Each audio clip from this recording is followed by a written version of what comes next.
وصوم رمضان پانچویں بنیاد ہے رمضان شریف کا روزہ، جسے بالغ ہو، صحت ہو، رکھ سکتا ہو، کوئی عذر شرعی نہ ہو، وہ روزہ ضرور رکھے۔ قرآن کریم نے رعایت بھی دی ہے کہ مسافر قضا کر لے، ایسا بیمار جس کے صحت مند ہونے کی امید نہ ہو، یا ایسا بوڑھا جس کے صحت مند ہونے کی امید نہ ہو، وہ فدیہ دے۔ لیکن پھر فرماتا ہے کہ بہتر یہ ہے کہ ہو سکے تو وہ روزہ رکھے۔ فدیہ دے کر تعمیل ارشاد تو ہو جائے گا، لیکن جو کیفیات روزہ رکھنے سے دل میں آتی ہیں وہ تو نہیں آئیں،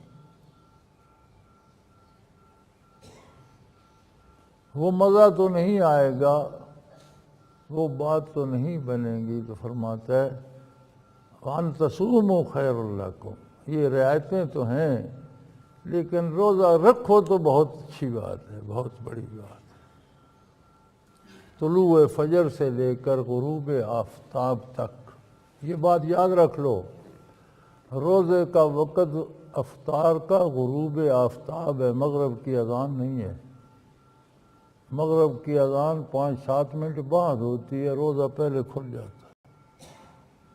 اسلام میں جب سورج ڈوب جاتا ہے تو اگلا دن شروع ہو جاتا ہے، تاریخ بدل جاتی ہے، رات اگلے دن کی شمار ہوتی ہے، جمعہ اگلی صبح آتا ہے، رات کو جمعے کی رات ہوتی ہے۔ تو جب سورج ڈوب جاتا ہے روزہ افطار ہو جاتا ہے، اور اتنا وقت ہوتا ہے کہ بندہ افطار کر کے 2 کھجوریں 1 گلاس پانی پی کر تب جا کر مغرب پہ شفق میں کچھ تاریکی آتی ہے اور مغرب کا اذان۔ اور دیکھنا یہ ہوتا ہے کہ مشرق سے دیکھو کہ سوا نیزے پر تاریکی اوپر آ جائے۔ جب سورج ڈوبتا ہے تو زمین سے ایک رات کی تاریکی ابھرنا شروع ہوتی ہے، جب وہ سوا نیزے پہ آ جائے تو مغرب کا وقت ہو جاتا ہے۔ لیکن جیسے سورج ڈوبتا ہے تو روزہ افطار ہو جاتا ہے، کیونکہ روزہ اس دن کا تھا۔ وَأَتِمُّوا الصِّيَامَ إِلَى اللَّيْلِ، رات تک کا روزہ ہے، رات میں روزے کو داخل نہیں کرنا۔ دن کا روزہ ہے، رات اگلی تاریخ کی ہے، روزے کو رات میں داخل نہیں کرنا۔ ہمارے ہاں رواج ہے کہ ذرا تاریکی ہو لے تو کھولیں گے تو وہ اگلی رات میں داخل ہو جاتا ہے، روزہ مکروہ ہو جاتا ہے۔ سورج نظر آ رہا تو بھی کھولنا جائز نہیں ہے، اور سورج ڈوب کر اندھیرا دیکھنا بھی جائز نہیں ہے۔ سورج ڈوب گیا روزہ افطار ہو۔ ثم اتموا الصیام الی اللیل، پھر روزے کو رات تک پورا کرو، رات میں داخل نہیں کرنا۔